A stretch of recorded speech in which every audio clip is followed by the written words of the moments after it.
Tikkin çayhanasına hoş geldiniz. Sağ ol. O Tikkin çayhanası ise ne de oturmak ol. Tere tağım. Hava tere tağım.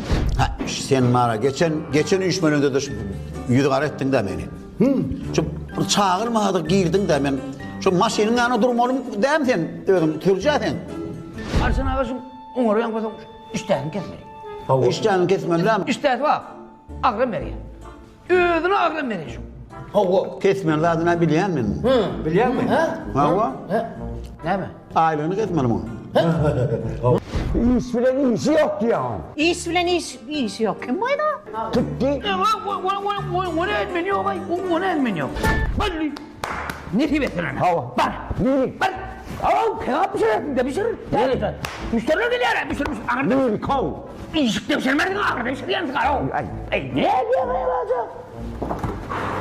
Akratsak bu bir adayla isteyenim tamam. Selamun aleyküm.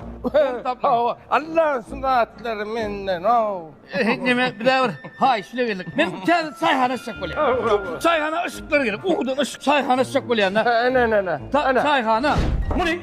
Bu ne? Bu kaçın gitti burayı. Geçecek o geçecek kim demeyin tadala geçecek ne deri. Yok o yankıydı bir yankı. Artıncanın buydu ya yok kadar. Aydın be kalk. Basım gözüm ayladınız ay. Minem gurlayın ne? Kompüterim gerek de. Mahazap çimlev gerek. Sen kim bilen uğraşan biliyor musun?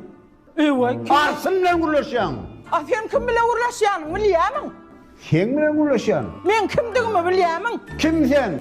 Kim sen niyen ol? Artsının ayağı benim. Ana. Doğru ki ağzı. Bol belleyin. Belleyin. Altıyla. Ya şu Öğrenmeyecek mi? benim ağrım bunun önüm dinleyip gördün da. Yine dinlerdin de. Dinlerdin de yine. Ya Yok kelleğin şey isteyen de katrak şey deyin de. Dinle. Dinle. He değilin oğlum. Mutlu olsun.